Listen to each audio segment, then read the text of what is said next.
All right, so I am going to go ahead and start. Hello, everyone, and welcome to the Undergraduate Philosophy Club's final webinar of the spring 2021 semester on disability rights. Thank you all so much for joining.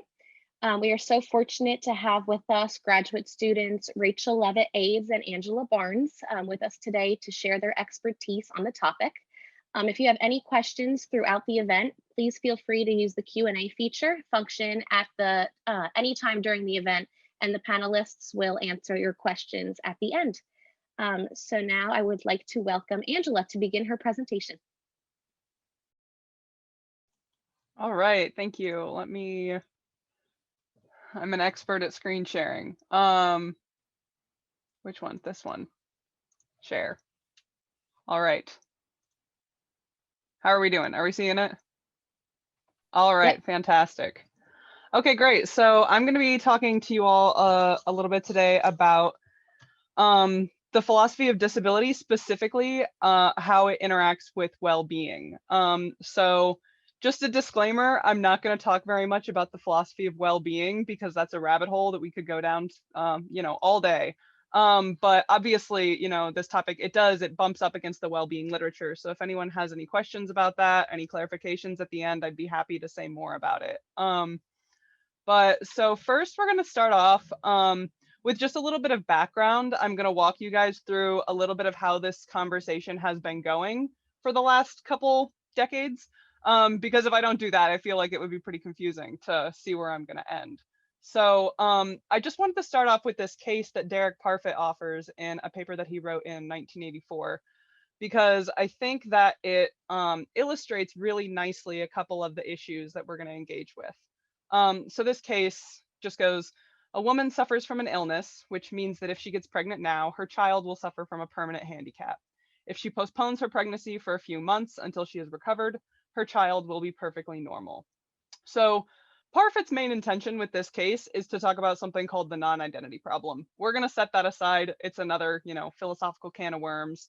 But the two things that I wanted to showcase with this example, the first thing is that the assumptions that people were making about how disability and well-being interact in the 1970s and 80s were pretty straightforward. Parfit's using this case to pull on our intuition that it's better to have a normal, healthy child than it is to have a disabled child. And this was just a really run-of-the-mill assumption that people were making back then. So the second thing that we're going to return to throughout the next 15-ish minutes are these questions. They're what are called applied ethics questions. So why are we talking about the philosophy of disability and what it has to do with well-being?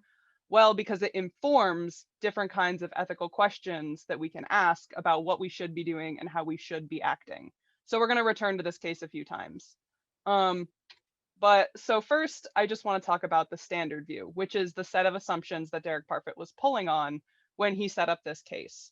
So the set of assumptions that the standard view generally works with is, I've really simplified them down here, but I think it gets the point across pretty easily. The first assumption is just that it's better to have something than to lack it, assuming that the thing is good, right? So if we're talking about hearing, it is better to have the ability to hear than to lack the ability to hear. Another way that this is often said is that the more function that one has, the better off they are. So this is assuming that function is a part of well-being that is kind of non-replaceable. So you can't have well-being unless you also have function. And the more function you have, the better off you are.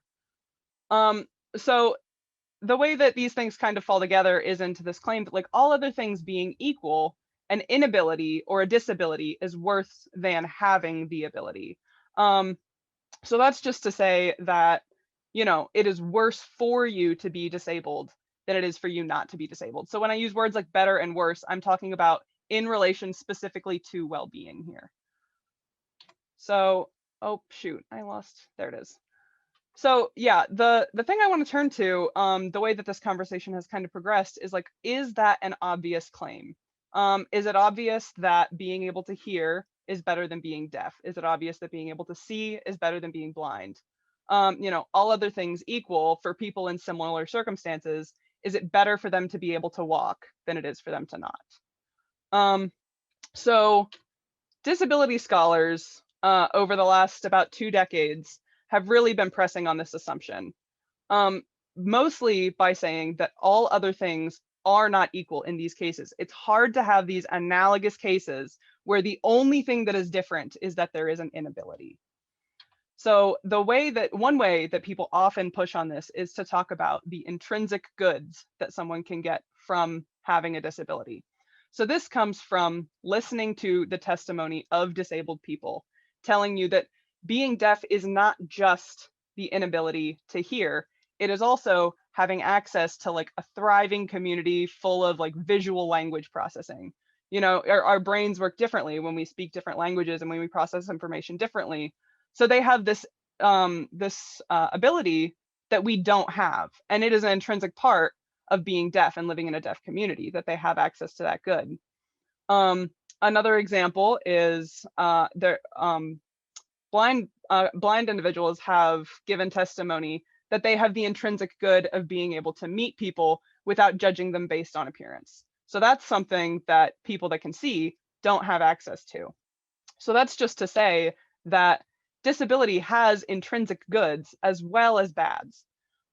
Therefore, it's neutral. This is what the disability scholars have been pushing towards in the last couple decades. I'm going to call it the neutral model moving forward. So the question then that people are toying with now is, are we happy with that formulation? Are we happy with disability being this kind of mere difference where there are some bad things and some good things, but overall it's neutral in regards to our well-being? It doesn't make us better or worse off. And one way for us to begin to think about that question is to go back to the case that Parfit brought up. So do we think that, in this case where a woman has an illness, and if she has a child now, the child's going to be disabled. And if she waits and has a child later, the child's going to be healthy. So if we think about the neutral model and think, well, her child that's disabled will have these intrinsic goods as well as these intrinsic bads. Therefore, we shouldn't be worried about her having a disabled child if she could, wait a couple weeks and have a healthy child. So this didn't sit right with me. When I started encountering this literature, I wasn't quite sure what it was, but I did a little bit of digging, and one of the things that I noticed, I'm on the wrong slide deck again, there we go, is that when people talk about disability, they're talking about different kinds of levels. So one level that people talk about when they're talking about disability is the kind of category, all of the things that count as disabilities. So, under that category, you have, deafness, blindness, paraplegia, all of these different things. But they're all hooked together by whatever makes them disabilities. And then there's another level where you can divide that down into subcategories that are these specific types of disabilities. And then again, we can go down to particulars, and we can talk about individual people's disabilities, my disability, your disability, her disability. And it really matters when we're looking at one of these categories, how we want to say that it interacts with well-being by what we take as evidence. So the conversation that I've been telling you about is at this category level. So the standard view and the neutral model are both trying to say something about how disabilities, just as a category, relate with well-being. But one thing that I ran into was a lot of the time, what they were taking as evidence were these lower levels, the subcategories where there's the, sorry, water. The specific types of disabilities, and then even further down to the individual particular disabilities. Because what they're often, at least in the neutral model, what people are often relying on is testimony, and testimony is ever necessarily about someone's experience of their own disability. So I kind of split these up into two things. We can talk about disability, the category, or we can talk about disabilities that people have, the lived experience of being disabled. And if we're talking about disability, the category, and how that relates with well-being, we have to decide what constitutes a disability, what constitutes being in the category of disabled. It's not going to be the inability to hear, the inability to walk, access to visual language processing, because none of those things are necessary for you to be disabled. disability is a very heterogeneous category. There are many different kinds of things that we count as disabilities. So the only thing that disabilities are going to have in common is what we use to pick out things and put them in the basket we call disability. So the only thing that disabilities that we can talk about as being related to well-being when we're talking about disability, the category, are the definitional criteria.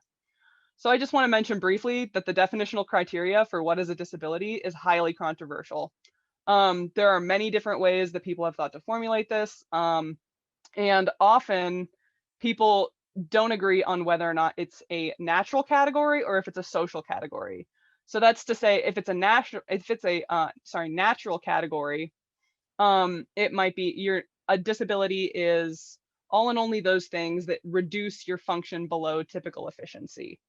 If disability is a social category, it might be all and only those things that are not accommodated for in normal society. But there are other kinds of ways you might formulate this. Just some like toy examples. You might say all and only those things that are a sensory lack are disabilities, or all and only those things that lower your well-being in virtue of being a state of your body. So it really depends on how we formulate disability, whether or not the category is going to have any relationship with well-being. So the first of two big claims I'm going to make is this, that disability, the category, only relates to well-being as such. So only if disability is defined as something that lowers one's well-being, that's to say that it picks out things in virtue of their having a negative effect on well-being, can we then say that disabilities negatively affect well-being? If we're talking about disability, the category, as all and only those things that are a sensory lack, it's not necessarily going to be true that disability has a negative effect on well-being, because we know that some people that have sensory lack disabilities testify that it doesn't negatively affect their well-being. But that sensory lack, unless that's the thing that constitutes them as having a disability, doesn't play into whether or not the category relates to well-being as such. So the other half of the coin, the other thing that we have to talk about is the lived experience of disability. So this is what I call disability instantiated. How does disability instantiated relate to well-being? So that's to say, how does my disability affect my well-being? How does your disability affect your well-being? What ought we be taking as evidence in these cases? What features are relevant? So if at the category level, the features and the things we have to be taking as evidence of the relationship with well-being is just the definitional criteria, what ought we be taking at this lower level? So here I pulled a quote from a wonderful paper by Joseph Campbell and, Stephen Campbell and Joseph Stramundo. Got those names mixed up. But they wrote this paper, and in this it said that the circumstances of people with disabilities vary along multiple dimensions: their temperaments, their beliefs, their values, their families and social relationships, their social environments, and the intricate details of their lives. All of this makes a difference to well-being. So that's just to say that what is good for someone may not be good for someone else. If you're a person that is adverse to being dependent on other people, then if you have a disability that makes you dependent on other people, it might be very bad for you. But some people don't have that kind of aversion. They're easily accepting of other people's help. So in that case, the value difference between these two people is going to make a difference of whether or not their disability impacts their well-being in a negative, neutral, or positive way. That it's the same as, you can talk about people living in cities or in rural areas. If you're a deaf person living in a city where there is a, community of people that speak with sign language, that's going to be a lot different than if you live in a rural town and you're the only one who's deaf and no one around you has the time or resources to learn sign language. So the circumstances of people's lives all fold into how their own lived experience of disability relates to their well-being. So the second big claim that I'm going to make is basically what I was just saying. For any disabled person, all of the ways in which their disability affects their life are going to be relevant to their well-being. But what this means is that we can't generalize between cases. So if we're talking about disability as an experience, we can't say anything generally about how it relates with well-being. We can only talk about it in individual cases. Furthermore, the person with the disability will be in the best position to tell us how their disability interacts with their well-being. It's not something that we can dictate to another person because we don't have access to, their psychological wirings and their social environments and their value systems and their beliefs. They're the only person that has access to that. So they're the only person that's going to be able to tell us how their experience of disability interacts with their own well-being. So I have no idea how long I've been talking for, but I'm just going to go over a couple implications of adopting a view like this before I wrap up here. So I first want to go back to this Derek Parfit case that we opened up with. If we adopt a view like I'm talking about, what does that mean for the case that Derek Parfit gave us? Well, so the standard position, if we take the old-fashioned view, obviously we're going to want to say that the woman should wait 2 weeks before she gets pregnant so that she has a healthy baby. If we take the neutral model, the model that says that disability isn't bad for you, that it's just merely neutral because it has good and bad things, we're going to think that, maybe there's no reason to wait. Maybe it's just as good to have a disabled child as it is to have a non-disabled child.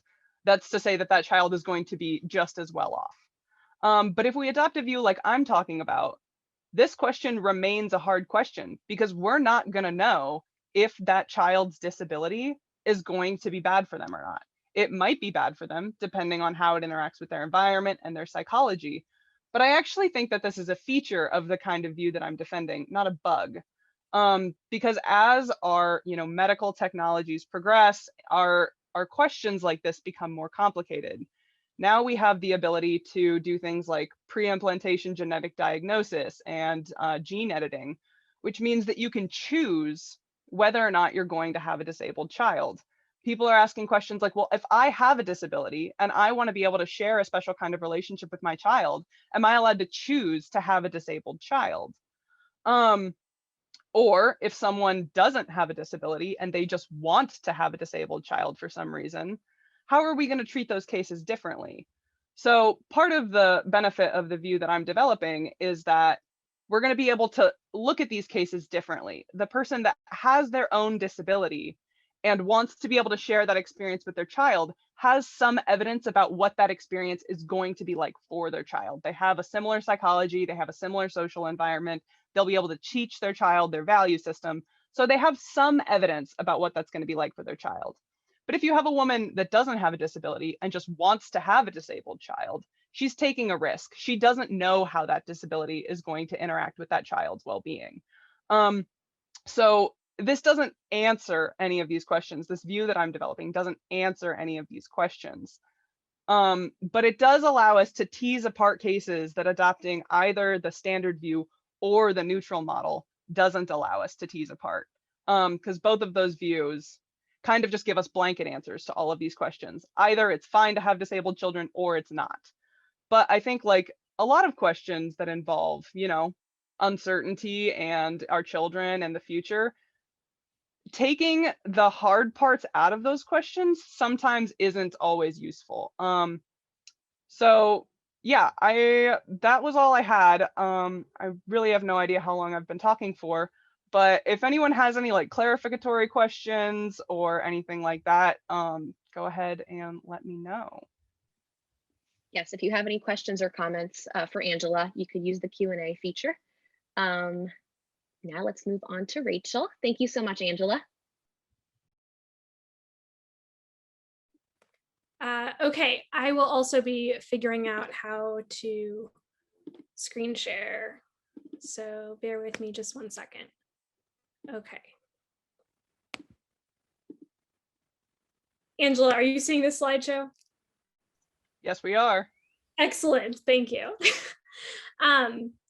Okay, so first of all, Angela, thank you. Wonderful, wonderful presentation. I'm excited to talk about this with you and everyone else. What I'm going to be talking about today examines disability rights and sort of ethics and political philosophy. So I'm looking less at individual experiences of disability, although I'll be talking about that a little bit. I'm not focusing on well-being. I'm focusing on how disability is perceived in society, and moreover, how arguments about disability rights are made. So the title of this presentation is based on a paper. It's called Not Everyone Becomes Disabled. I put my email at the bottom. I'm happy to continue this conversation with anyone. So please send me an email if you think of a question later on, or there's anything else you would like to talk about. Okay, so what I'm gonna do is I'm gonna briefly explain the argument that I'm addressing. So here's what the argument is. It appears in a lot of different places. It appears in some disability studies literature. I also read it often in newspapers, magazines. I hear it from people. And the argument basically is like, everyone should care about disability rights because everyone probably becomes, maybe already is, disabled. So like, where's the disconnection here? Hey guys, like disability rights should be important to all of you. So it's a very simple argument, right? That you, able-bodied person, anyone, will become disabled, therefore you have a good reason to care about disability rights. I don't think this is a good argument, so that's what I'm going to be talking about. And I actually think it's something that we should probably stop saying in general. So I have two big sections of objections. So the first one is I want to argue that the kind of disabled everyone may become should not, in fact, be taken as directly relevant to the disability rights movement. I'm going to talk about how imaginations of disability, especially in the becoming disabled sort of imagination, are about loss. And the disability rights movement really focuses much more on access and status. I will then be talking about the idea that even the argument that the disability rights movement is relevant to everyone, if you want to extrapolate the everyone becomes disabled, right, into just saying, well, the disability rights movement is relevant to everyone. That's an obvious implication. I'm going to say that this is not a good way to advocate disability justice. This doesn't get us to what disability rights advocates want. And this is for a few reasons: fear, centering of the able-bodied experience, and finally, universalism does not equal justice. And I'm going to talk about 3 fallacies of using universal design as sort of justification for what we should do. So that's the overview of the argument. Okay, so I think there are 3 main ways that this argument appears. I would be curious if people have heard about another way it appears. In the top left corner, we have the Sphinx. So if you remember the riddle of the Sphinx, right? Like what has, okay, give me a minute. I think it's 4 legs in the morning, 2 legs in the afternoon, 3 legs in the evening. So you're all philosophy majors probably, so you've probably been asked this like a family dinner. Maybe not. Maybe your family is kinder than mine. Anyway, the answer is a human, right? So a human, when it's a baby, it's crawling, and then usually it grows up, walks, then it gets old, and it has a cane. And so look at that, like the amount of legs of a human changes. But anyway, the Sphinx is here to allude to the most common form of this argument. Just says, listen, physical vulnerability is part of human life, and it's part of the aging process. So that really, when you were a baby, there were lots of things you couldn't do. There were lots of ways in which you were dependent. You were not what we'd call disabled, but like the dependency, vulnerability thing, that was all there for you. And especially like probably want to get old. When you get old, probably going to have a disability. You're going to depend on other people, your bodies, you're going to lose some functions. However you think about disability, probably that's going to happen to you. So everyone becomes disabled because at the very least, you should imagine that you're going to become old. I think that there are objections to each of these arguments. I should have mentioned that. We can talk about those later. That lie just within the formulation themselves, right? So the one for this one is, well, not everybody becomes old. Not all old people are in fact disabled. But that's the general idea of sort of the Sphinx category.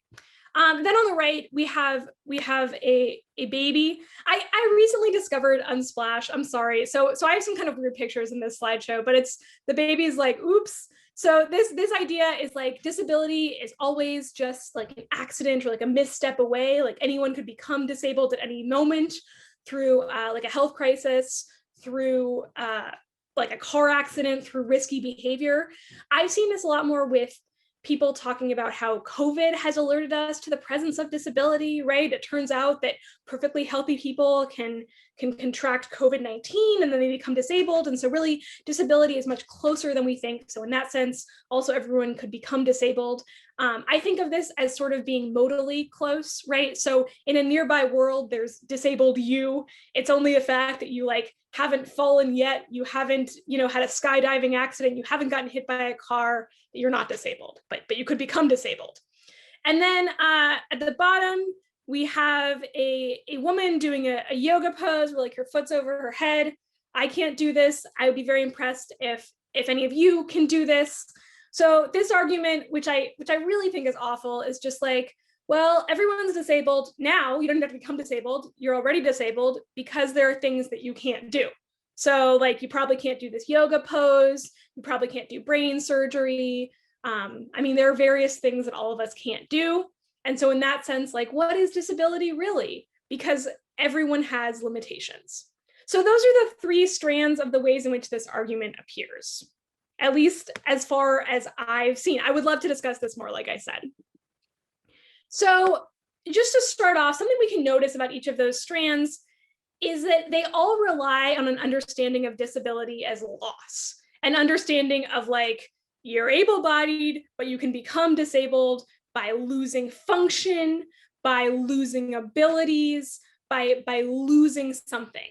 And that, in fact, the disability rights movement is much more concerned with getting access and status for disabled people. So there's already a sense in which maybe the definition of disability you're using is different. And if not the definition, the thing that you're getting out of disability is different.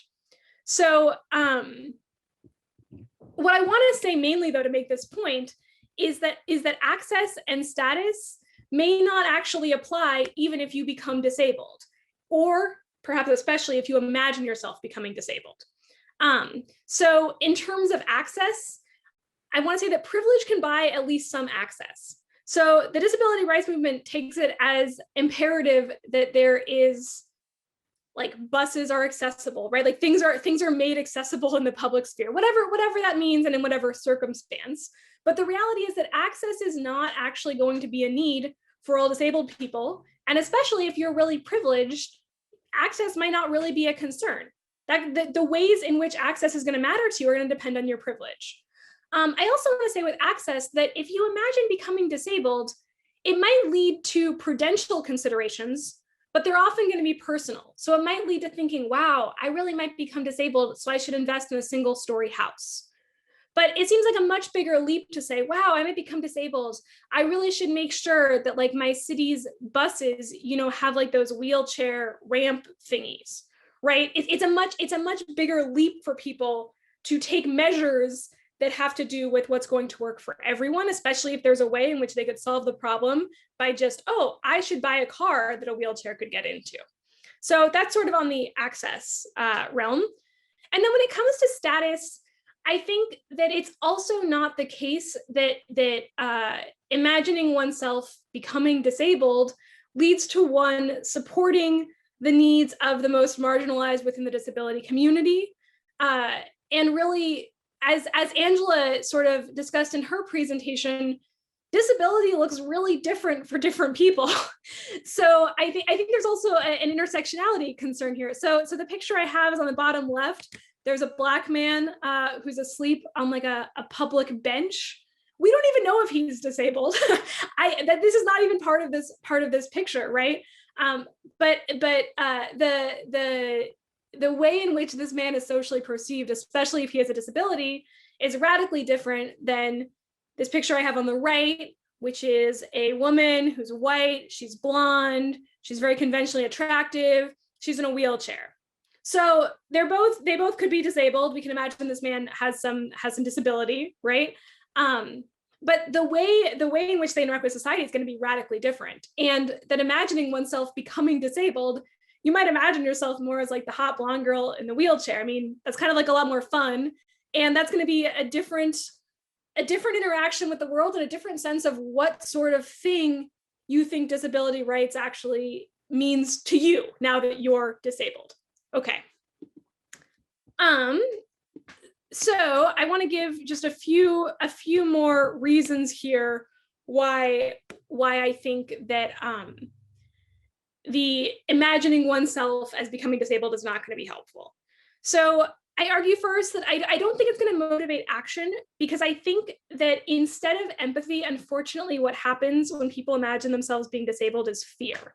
So there's interesting information in social philosophy about this, but the more porous social identities, or the things that like you could become, it doesn't turn out that that makes people be more sympathetic to those who have those identities, right? It's not the case that it may be the case that in fact knowing disabled people or having a disabled child might make one less fearful of disability, but it's not the case that the fact that you could so easily become disabled makes you less fearful of disability. In fact, Iris Marion Young talks about an argument where those border identities actually sometimes elicit more fear or disgust, because it's a way to protect one's privileged identity, to distance yourself from the thing that you might become.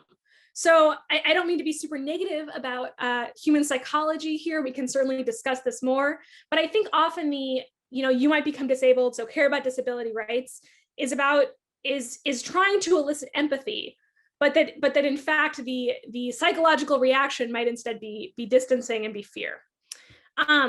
I also think this argument continues to center the able-bodied experience, something which is definitely not what disability studies scholars want to do, and not part of the orientation of the disability rights movement. So imagining oneself as able-bodied going to disabled, I think that the reality is we still live in a culture that as Angela also alluded to, historically and currently really devalues the disabled experience. So we objectively devalue the disabled experience, but also there's strong evidence that people will say that they disprefer states. They would not want to be a certain way. They would be totally miserable if they were to be sick or to be disabled, or if these things were to happen to them. And then when those things actually happen to them, there appears to be, and Angela knows more than I do, like a dip in well-being, but then there sort of is a leveling out. So we tend to get really worried about things that we perceive as bad that happen to us in the future. This is an interesting question for people who study bioethics. Is that patients will often fill out forms and they'll say things like, "Oh, if I can't speak anymore, I'm on life support, like I'm out. I don't want to be in the world that way." But the reality is there's actually a lot of revision once people are in those states and they're like, "Oh, okay. I mean, maybe this is not what I planned. Maybe this is not amazing for me. There are lots of different experiences here, but I can do this." So that's the first thing. And then I also want to point out temporal discounting, which Derek Parfit also talks about, which is the idea that we all tend to devalue our future selves. We tend to think that our future selves are not as important as our selves now.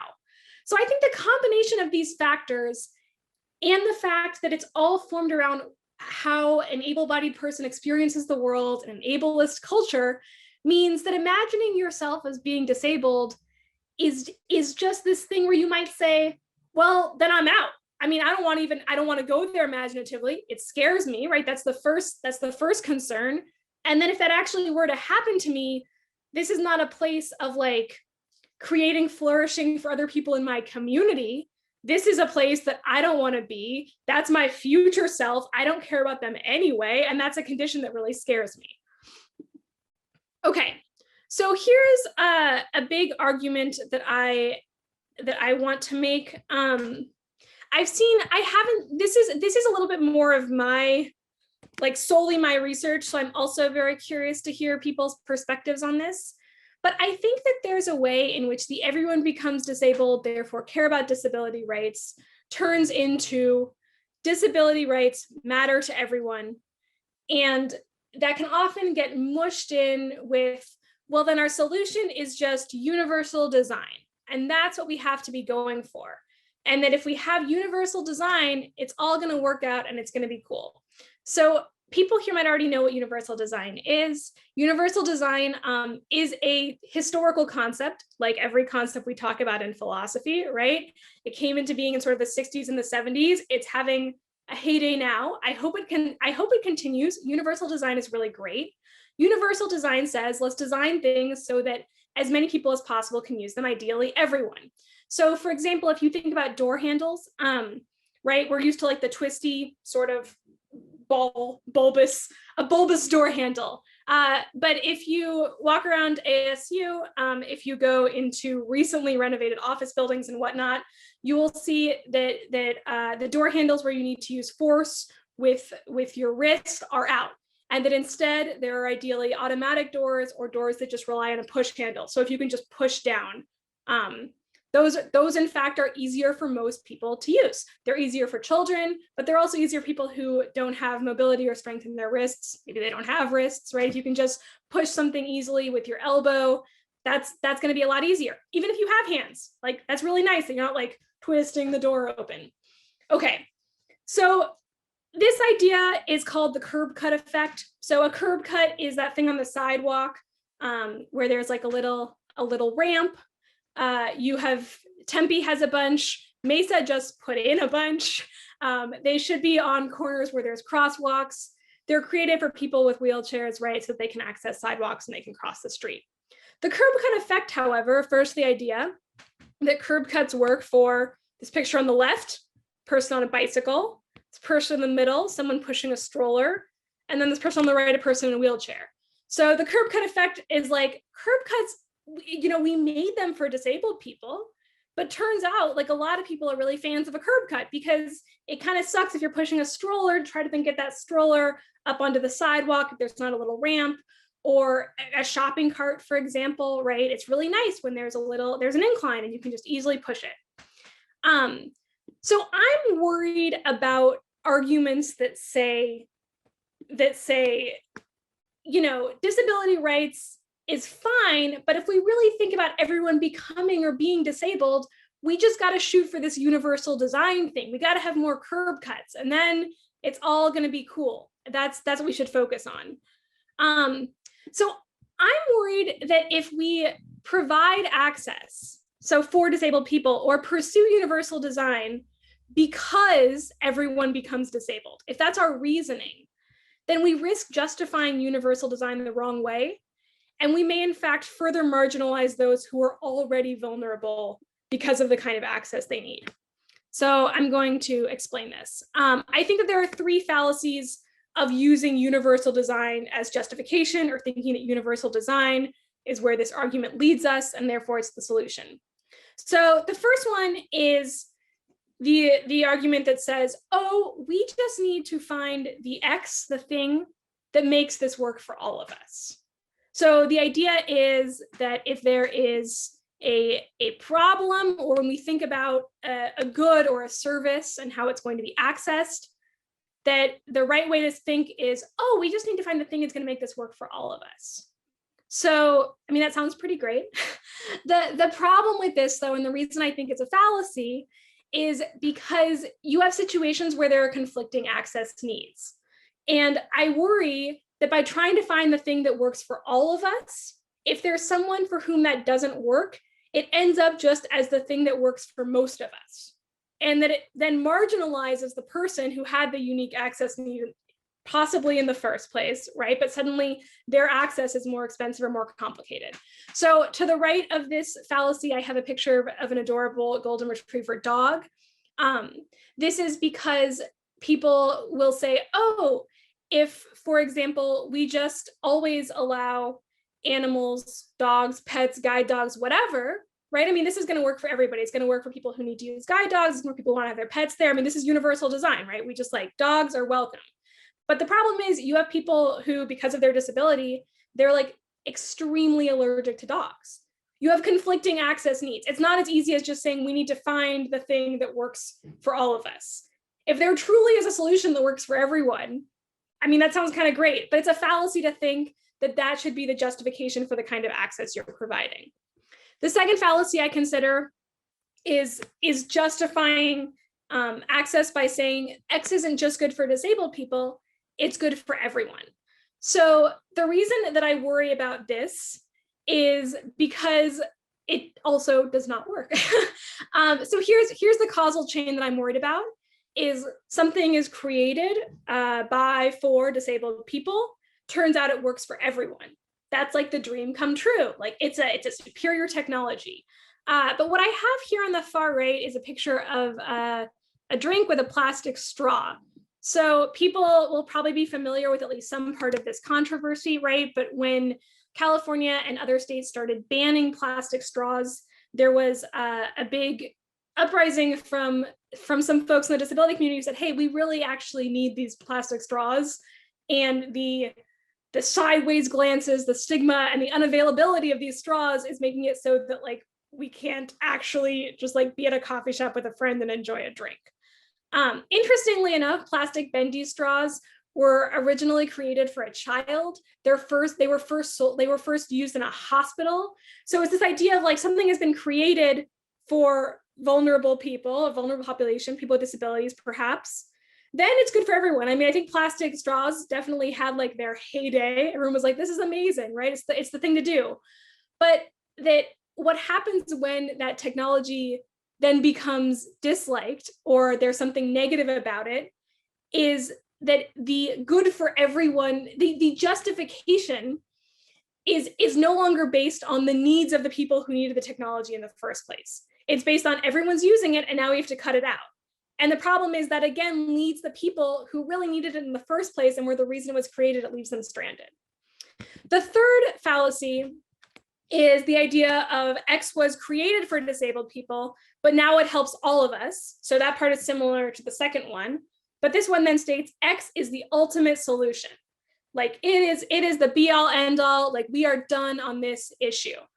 So I have a picture of a person texting here, right? So text messaging is based on TTY, which was developed by a deaf person for deaf people, right? I don't know if you guys are all actually pretty young. Like TTY machines are going extinct now because of texting, but it basically allowed deaf people to text each other like a texting service. The problem though is that this justification allows us to think, oh, well then if we're thinking about access for deaf people, as long as there's texting, they're gonna be cool. But the reality is that a lot of deaf people don't actually find that texting is the way in which they communicate. They in fact use American Sign Language as their primary language and would much rather have access through an interpreter for effective communication. So I worry about using universal design and the ways in which saying everyone becomes disabled makes it okay to just try to adopt these universal attitudes. And I worry about it because they're going to leave out vulnerable disabled people who are vulnerable, especially in terms of the kind of access that they need. Okay, so in summation, I think a better argument is needed.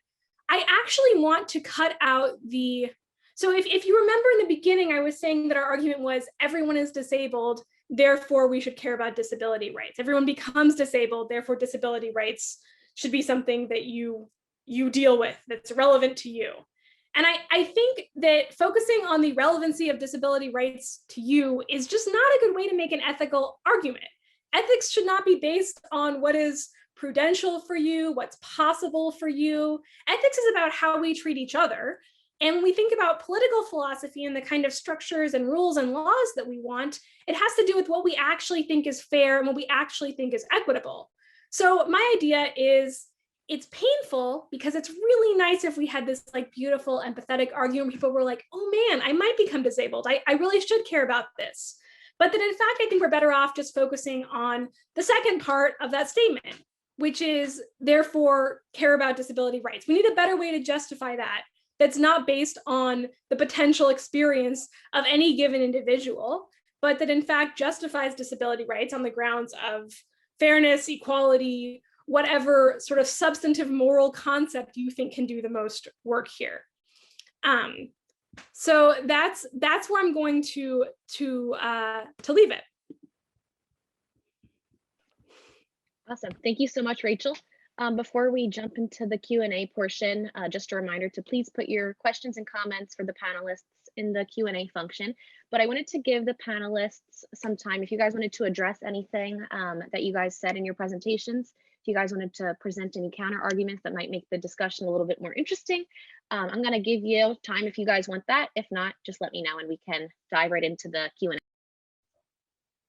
Great. I did have one question for Rachel. I love that argument. I think you're exactly right about the conclusion. But I do wonder what you think about the first part of that sentence. Does everyone become disabled? Yeah, so I think it's really complicated, and I think it's complicated for actually the reasons that you talked about in your paper, Angela. So just to give a little background of what Angela alluded to, there are multiple definitions of disability, and what's really interesting is even in the U.S., like in your daily life, when you interact with government agencies and services, they each use different definitions of disability. You will often see sort of like the ADA definition of disability, which like lists basically conditions that you can have and you can qualify as being disabled. Those are based on like a function-based view of what you can and can't do. But the US Census in 2010 asked for self-identification as disabled, and they got like a really different number. So, and that's leaving out like the World Health Organization and all kinds of other ways in which we think about disability. So I think that's definitely a relevant concern. To be honest with you, Angela, I had a lot of tension. What originally sparked this paper, which I left out of it, was a comment that someone made to me. So just to be fully transparent, I'm non-disabled. I do not identify as disability. I also am not diagnosed with a disability. I also I don't have interaction with the category disability in any of the official ways that I thus far know of. I can't do the splits like that lady. So if that's like your definition, then I am disabled. But I do a bunch of work with the deaf community. I do a bunch of sign language stuff, and I do philosophy of disability work and disability studies. And someone was like, "Man, Rachel, like if you became deaf, like that would be an interesting, career move. That probably would be helpful." And I was like, "Wow, like that's a very strange thing to say. I'm not sure how I feel about that, but like it is absolutely true that I'm an extremely privileged person. Me becoming deaf is radically different than someone who's trans and Latino and has schizophrenia. I mean the fact that those are in the same category, I think there might be reasons for that, and I think it has to do with access, frankly. It might have a little to a status, but the status thing becomes a little wonky sometimes, and that's why I became concerned about this like everyone becomes disabled universalizing argument. I don't know, the self-identification thing is super interesting. And it's interesting with the life phases too. I mean, we don't talk about babies as being disabled unless they actually have a disability, for example, like are blind.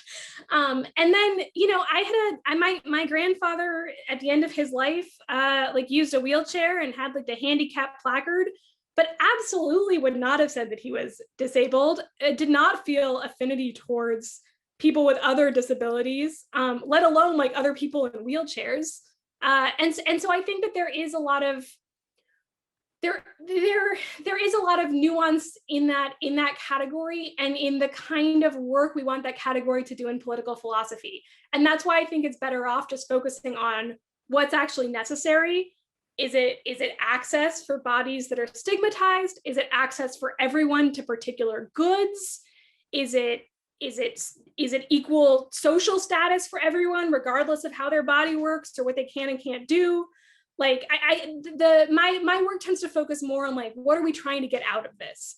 And I started to think like, I don't know what really we get out of saying that everyone becomes disabled. So that was a long answer. I guess I'll briefly say I'm not sure, but I actually don't think so. Great, thanks. So I can pose a question. In my justice studies class that I'm taking, we have talked a little bit about human rights issues and violations within just the disability community, the disabled community. And so I'm interested, Rachel kind of touched on it, but I'm interested to also hear if Rachel wanted to add anything or if Angela wanted to put her 2 cents in. Disability rights, do you consider that a universal / equality approach to human rights, or would you think that would be a special rights approach to human rights and the rights that they would need?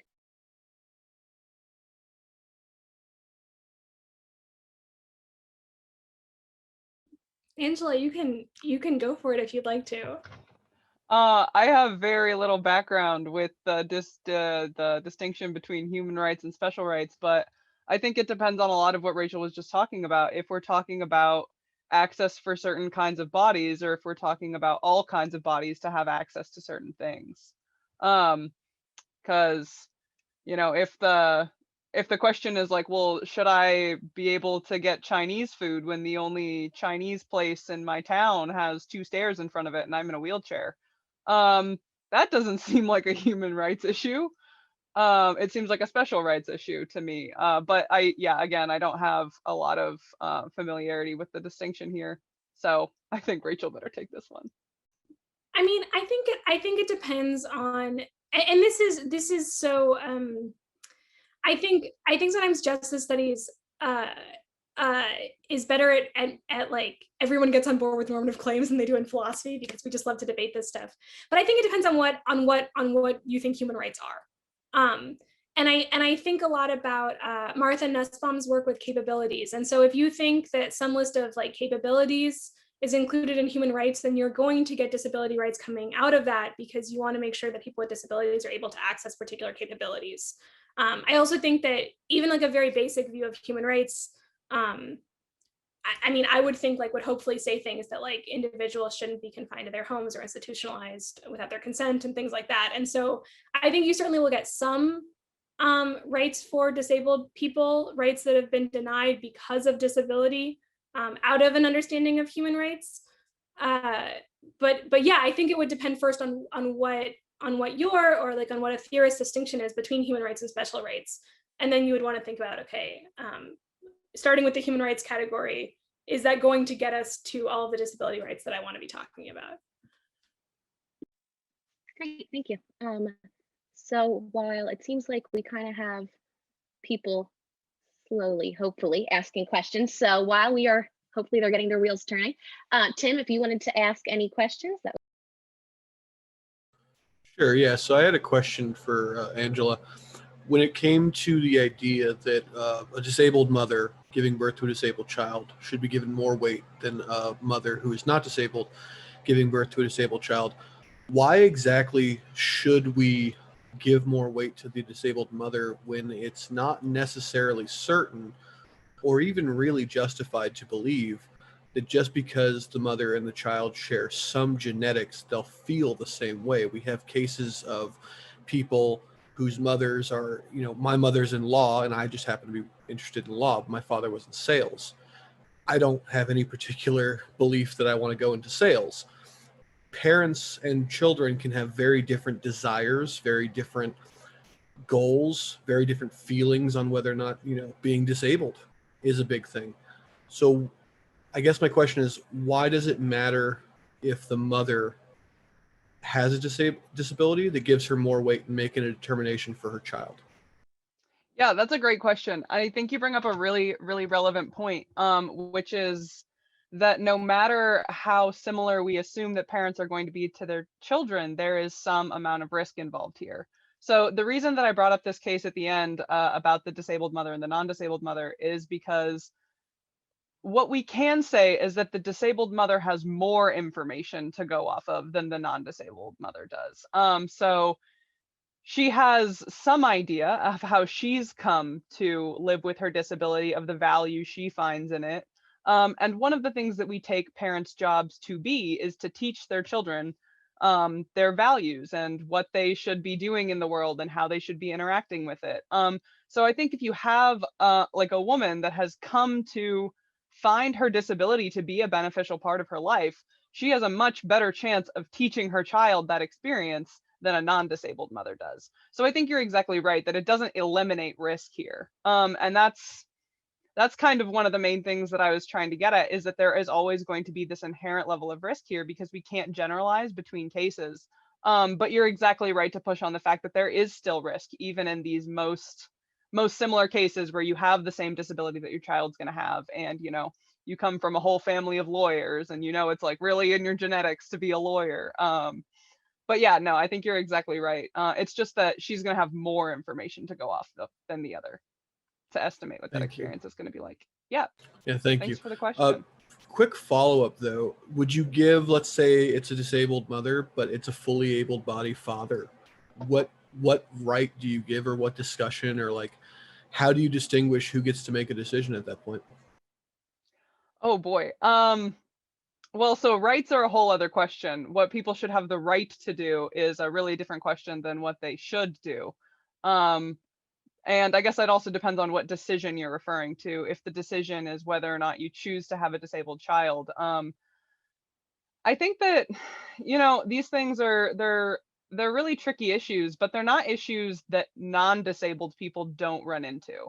Um, so, any two people, when they get together and decide to raise a child, they're going to have to make hard decisions about what kinds of things that they want to prepare for that child and have available to them in life and all of these kinds of things. So I think you're raising really important questions, but I'm definitely veering away from saying what people should be like legally allowed to do. I think those are really different issues than, what we should think like, well, if we want what's going to be best for our children, if we want them to be well off, how should we be making these decisions? I understand that, and thank you.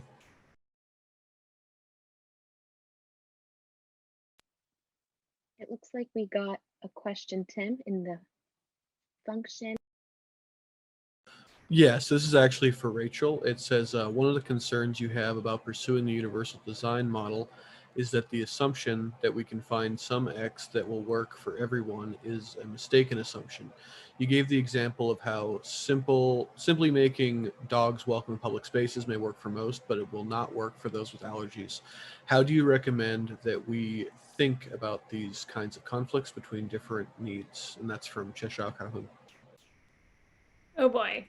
Um, so I'm gonna whiff a bit, and then I'm gonna say something that's like substantive and very theory based.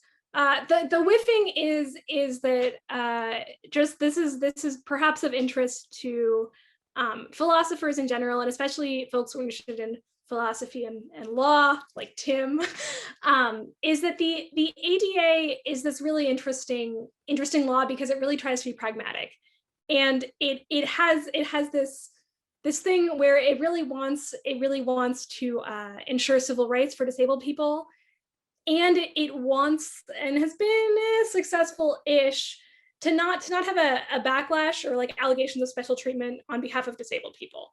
So in walking that line, the ADA contains a lot of the interactive process where you try to figure out like what accommodation is going to work for someone on the job, or like the complaint system is not litigious. It's about actually like trying to contact the person who can make the change that you need in order to get the access that you desire. So the first thing that I would say is that in cases of conflicting access needs, I think that often there are pragmatic solutions that can work. So for example, like having so I think it's hard because I don't know how to think about like whether restaurants shouldn't be able to just be like dogs everywhere, it's totally fine, and there's an issue when the person who has the severe allergy comes in. But I do think that often it's possible to have like an area for one thing and an area for another, and that in fact that can probably satisfy most people most of the time. That's like the pragmatic solution. I think in terms of the theory and sort of what the ADA at least says, like when push comes to shove, is you want to look at the severity of the disability, which I really take to mean like how much is not having that thing going to be limiting. So like a mild dog allergy is probably going to be trumped by someone who like depends on a guide dog to get around. If you absolutely like cannot move their workstations away from each other. I don't know like what the situation would be, but I'm just trying to think, right? So that is part of the ADA, and I agree with that. And it's because it doesn't have to do at all with the individual in terms of their like body or their biology or their medical reaction to something. For me, I think about it in terms of having equal access to the good or to the service. And I think that has to be sort of like the dominant way to see it. By equal, I want it to be like non-stigmatizing. I want it to be readily available. And so that's why I think ideally there's some kind of conversation that can make that work both ways. But that at the end of the day, slightly inconvenient access for one versus otherwise the other can't have access. The access might just be slightly inconvenient. Yeah, so that's what I would say to that issue. And I also want to point out that this does point out another interesting thing about universal design. And maybe I was giving universal design like the short end over here, because the universal design that I've been the most inspired by doesn't state that like we can have an entire building that all is the same and that's going to just happen to work for all people. Instead, it actually says things like universal design might be having some different areas of the same building, and in each of those different areas, people are going to be served differently. So that's another just interesting fact about universal design, and that is what encourages me. I think that's the best universal design for the future, is not thinking we're going to find some solution that works for everyone, but that like maybe for the plastic bendy straws, right? Like maybe we have paper straws available, and then we have plastic bendy straws also. And so people who are concerned about the environment and are able to drink from a paper straw, like they have that as an option. But that for those who need the plastic bendy straw, or those who prefer it, we get into some weird sort of like identifying as being disabled stuff here. But I think when more options can be provided, it's better. And from a pragmatic perspective, like that's gonna work best. So I hope that answered your question, Shasha. We have another question actually for you, Rachel. It says, I loved your point about how universalism does not equal justice. I was wondering if you have any thoughts on self-contained special education classrooms versus an inclusive classroom. Since in an inclusive classroom, the teacher would be able to convey teachings to students universally, trying to teach a way to be in a learnable method for students to learn from, but in a separate specialized classroom, they can hit much more specialized teaching methods on a child-to-child basis. And there's a lot of controversy, she knows, about the self-contained classroom. I was wondering if the same argument you made would transfer to an education situation as well. And that's from Tatiana. Yeah, thanks. I think questions of like me, I call it mainstreaming. I worked in special education, what's now like a long time ago, but self-contained classrooms, I think, is like it's a whole other really fascinating question. I think, Tatiana, that you're correct in thinking that this is a danger of universalism. And I think, again, what I want to call back to is, what is the goal? What is the access in question? So my response to this, and again, I'm a philosopher. I'm not an educational policy person. I have some experience in education, but very much as like a on the ground person, not as someone who knows about every single relevant study. But what I would say is it depends on what the good is that's trying to be accessed. So I think, for example, like during a math class, if there are students that would benefit from, and if the goal you really think during that time is to teach a mathematical concept, if there are students who would be better served by being in a separate group or being in a separate classroom because the way in which they learn math is so radically different, that makes sense to me. But if the goal is you're teaching math, but the larger goal is that you want socialization, the larger goal is that students are learning to work together, the larger goal is that everyone is being exposed to different learning styles, then you're not going to want to separate those students.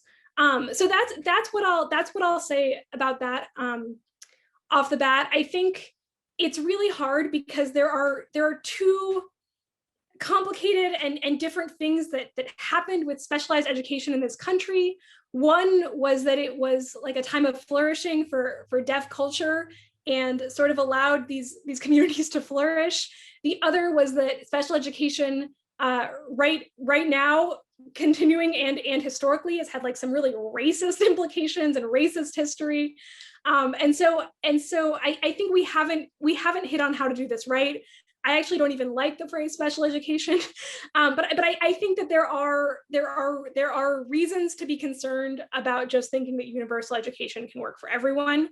But I think it comes down to doing the hard philosophical work of figuring out what are the goals either of school and education in general, or like of different parts of a curriculum or of a school day, and how can we facilitate each student getting the access that they need to what we're actually trying to all do together.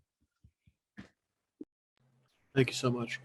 So we don't have any more questions from the audience, but I do have another question. I myself am actually working on a paper for philosophy of mind for my final paper on the idea of being labeled as mentally ill, which is of course a type of disability.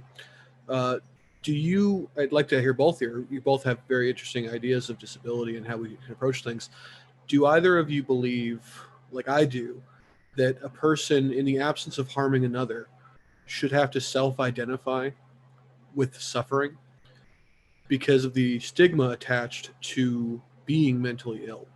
People, back in the 1850s and 1900s were being put into mental institutions for things such as like having delayed menstrual periods and having different religious beliefs being attributed as insanity. So how do you feel when it comes to labeling someone as mentally ill when they themselves are not harming anybody and they don't feel as though they're suffering?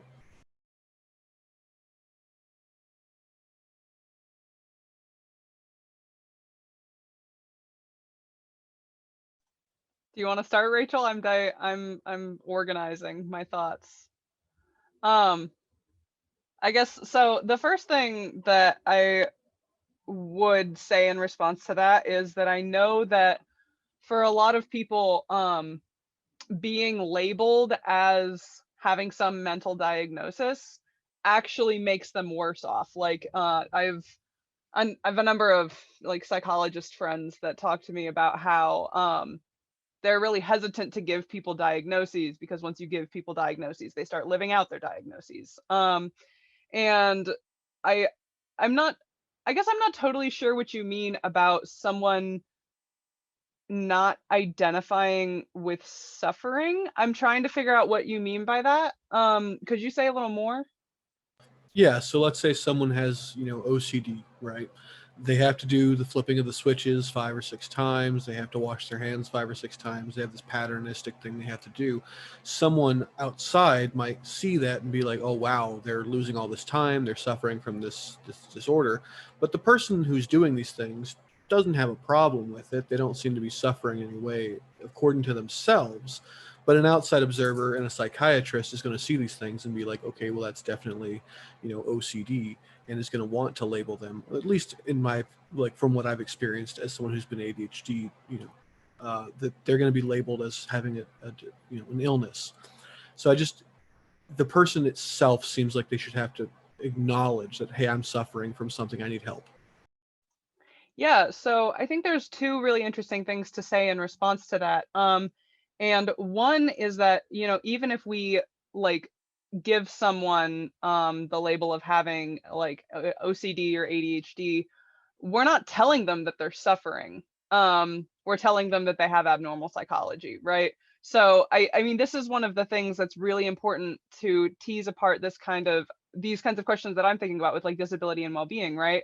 Because if what we do is we dictate to someone that their life is worse because of their psychology being differently, what we're doing is disrespecting them because we're not listening to them. We're not listening to their testimony. We're not listening to the way that they say that their like body and psychology and social environment and community are all interacting. And I think you're exactly right that, we can have abnormal psychology just like we can have abnormal bodies, and it doesn't necessarily make us worse off. So I think it's really closely linked to these kinds of ideas that I'm working with, that like, if you think of like I use the example a lot of like, two people in a wheelchair, one hates being dependent on others, one doesn't mind and likes having like a, really tight knit community. So for someone who really values having a tight knit community and doesn't mind being dependent on others, they're not going to suffer from that the same way that like someone who can't stand someone holding a door for them will. And this is kind of the point that I was trying to tease out, which is that we can't dictate to either of those people that they're wrong about how their body interacts with their well-being. So I think, I think you could say a similar kind of thing here, where it's like we can't dictate to someone how their psychology interacts with their environment. They're the one that has the best epistemic access to that. So those are just some thoughts, but it's a really interesting topic. Yeah, So- thank you. So Tim, I'm just trying to, so I guess my question is, if a person is not is not in pain and doesn't want, did you say that they don't want the label, they don't want to be, can you just state the first part of your? So essentially what I'm saying is, even if they are in pain, right, maybe they like the pain.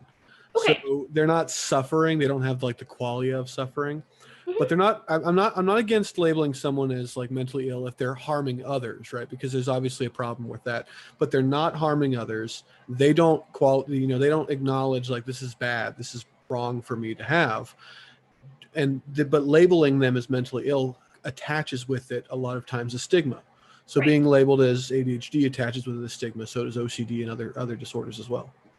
Yeah. So I guess my question would be, then why are they being labeled, right? So there could be a lot of in our world. I mean, you certainly have like a lot of people receive labels as children. Schools actually have like a mandate to find disabled kids, so that's an interesting thing that we can certainly talk about. It also could be the case that they're labeled because of some interaction with a various system. I mean, we have ways in our society that the paperwork and medical labels follow you around in really interesting ways. I think that for me, the most interesting thing that I would think about in this situation would be if the person themselves needs the label in order to access something.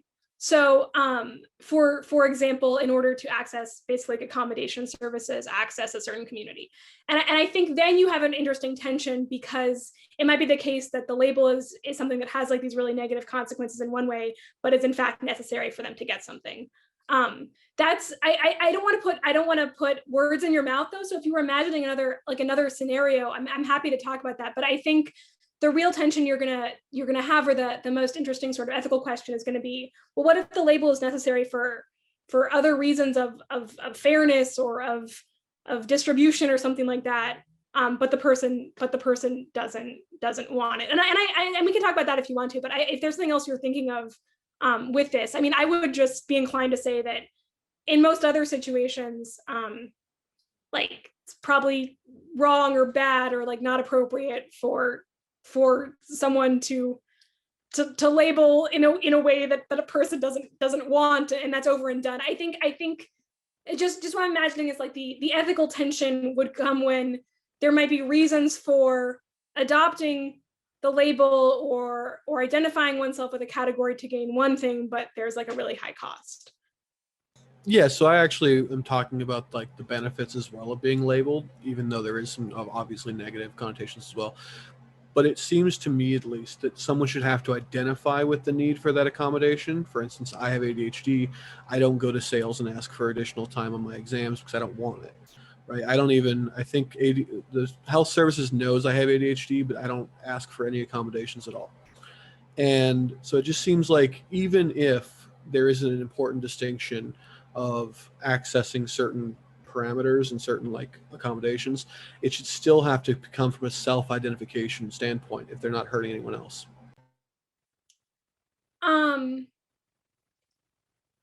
Yeah, I guess I'm just inclined to think that there might be situations in which the individual can't self-identify, and I don't like this second one at all, but or they need access to something and can only get it by having that label on them. So I would say that because of those two reasons, I can think of situations in which it might be okay to label someone when they're not harming others or themselves, and they don't personally agree with that. But I will say that despite all my resistance to universal design over here, I am in favor of like accessibility, and so I think it would be really great to cut down on the amount that students actually use sales, regardless of whether they have a disability or not. I mean, I think that should be a goal, and that is hopefully a goal of ASU, is to just say like, we'll make this as work as well as possible, so that because there is so much negative stuff that comes from labeling and identifying a certain way and all of that, and that ideally we create a world in which it's as smooth as possible to navigate as the person you are, however you'd like to identify, and to actually access the things that you need or that you want. Well, thank you both so much for that. I'm going to go ahead then and conclude the event. So on behalf of the Undergraduate Philosophy Club, I want to thank everyone for coming tonight, as well as thank all the participants who have been coming to all of our panel discussions this semester. We had such a great time hosting them, and we look forward to hosting more next semester. I also want to give a huge thank you to our panelists, to Rachel Bunning, to Tim for always helping me out with all of our events, to shippers, and to our wonderful sponsor, Dr. Bolton. Without you guys, we wouldn't be able to have such successful events. So again, thank you all so much, and have a wonderful rest of your evening, and we'll see you guys all next semester.